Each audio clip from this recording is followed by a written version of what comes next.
Hey everyone, it's Ben Hardy here, and in today's video we're going over the 5 things I don't exactly like about the 2022 Volvo XC90 Recharge Extended Range. Before we get in the video though, as always, if you want to save time and money the next time you purchase a car, link to my car buying guide in the description down below. Let's get right into the video.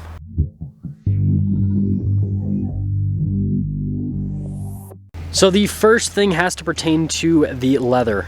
Okay, so let's pop inside here.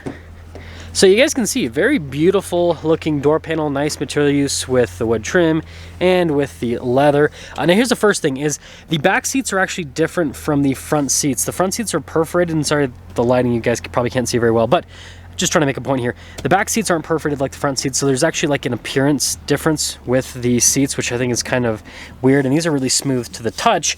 But then like the leather on the door panel is like that cowhide texture, but then down here it's like a little bit smoother, so there's like a lot of textures happening, which, you know, kind of looks cool, but at the same time I think they should have just gone for like the high quality, like smooth, like Napa leather. Like a lot of car manufacturers will do that, but I doubt Volvo will ever go that route, because they're going towards synthetic materials that are not produced via animal products, like with their new C40, for example, that has no animal products within the interior. So I'm sure that that'll, you know, trickle into the new XC90. But the point I'm trying to make is, I think that, you know, for the type of luxury car this is and everything, this should be like the nice smooth leather. You guys know what I'm talking about. Like look at, you know, Mercedes AMG or like a BMW M car, and it'll have like the really nice smooth stuff.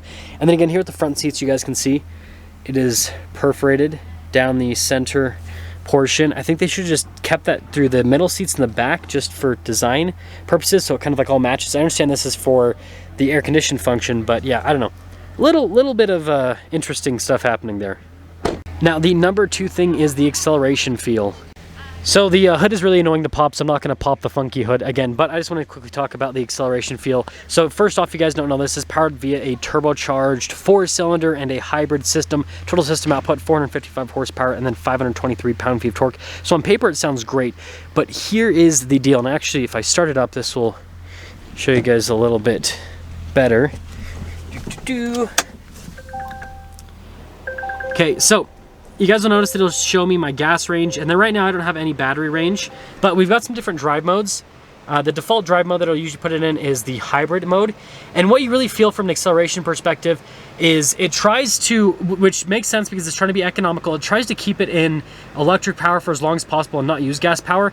But then when you like put your foot down on the accelerator pedal, and yes, I am barefoot, yes, bear with me. Aha, it's because I'm at my house. But anyways, the point that I'm trying to make here is when you put it down, you have like a lag time between the gas engine turning back on, which I understand, again, that's to be economical, but like it feels weird in normal day-to-day driving sometimes with the acceleration.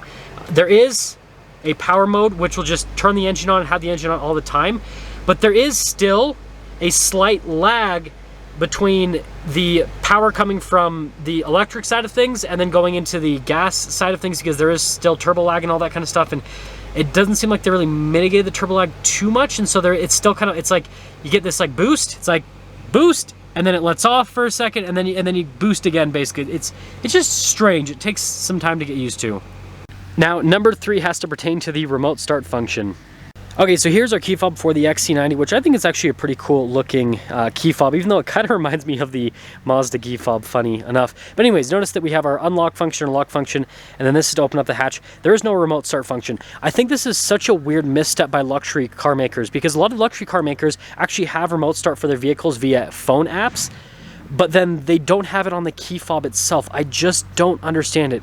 Like if I can get remote start on like a $20,000 Nissan, I should be able to get a remote start on an $80,000 Volvo or BMW or Audi or Mercedes. I don't understand it. I don't understand why they can't just put remote start on the key fob. Just make it simple, okay? Just remote start on the key fob. People use it all the time, especially, like, I know it's not winter time right now here because it's in the summer, but I mean in winter time, right, to warm up the car, and then when it is the summer like this, it's nice to be able to do the remote start function so the car is already conditioned a little bit, right? And I don't want to have to do it via a phone app that I have to pay a subscription for every single month. Like, it just doesn't make any logical sense to me. So like Volvo and other luxury car makers, put remote start on your key fobs and don't make it gated by some stupid phone app that people have to pay every single month for. There you go. Now, number 4 is the traction system. So funny enough, Volvo did a lot with this new extended range to make the all-wheel drive system perform better. And if you guys want to see how that performs, again, go watch my off-road review. But the traction system is somewhat annoying here in the XC90. Now I found kind of a way, ooh, I thought that was unlocked, my bad. I found kind of a way to get around this. I look like such an idiot in these videos sometimes. That's okay. So this screen takes forever. This is another thing, it's not a point, but like the screen takes forever to load up every single time you start. It's still loading. Still loading. Come on. Come on. I guess that I'm making like 2 points in one. I just had the car on 2 seconds ago. Come on. Oh, are we going to make it this time? There we go. Laggy screen. Point number 6 in today's video. Bonus point, whatever you want to call it. But anyways, you guys can see, once I can actually, I went to the wrong screen even. Once I can get to what I want, you can put it in the sport mode and that makes the traction system a lot better. But when you have it in the regular mode, it cuts power so harshly that like if you slip it all, like the car just doesn't want to move. Like it just pretty much, like I was on a, go watch my off-road review. I was on a gravel road and going up like a slight incline and I had to slow down and then like start up and it was just spinning and just cutting power. And yeah, so I'm glad they have the sport mode traction part of it.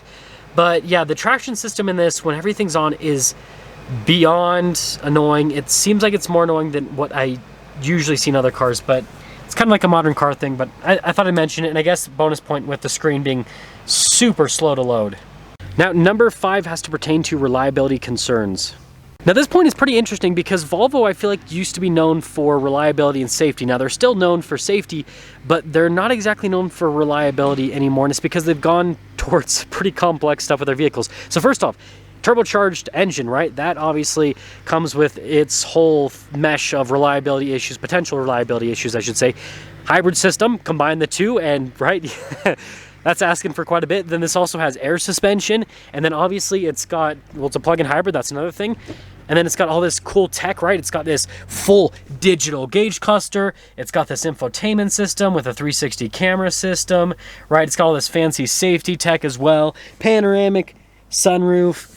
So the point I'm trying to make is it's got a lot of technology now, but it's not like it has any more, any less technology than other new cars. But again, it does raise the question as to the reliability. And I think a lot of people are concerned mostly because of the powertrain side of things, because most people have accepted that modern vehicles with their digital gauge clusters and infotainment systems and everything are probably not going to be the most reliable from a tech standpoint. But at least if they have a reliable powertrain, then people don't have to worry about, you know, the car just stopping. It's like, okay, if the infotainment system doesn't work, at least I can still drive my car. But if the engine doesn't work, well, that's a whole nother thing. So yeah, I love what Volvo's done with the powertrain. Personally, from a driving experience perspective, like I really like this new powertrain.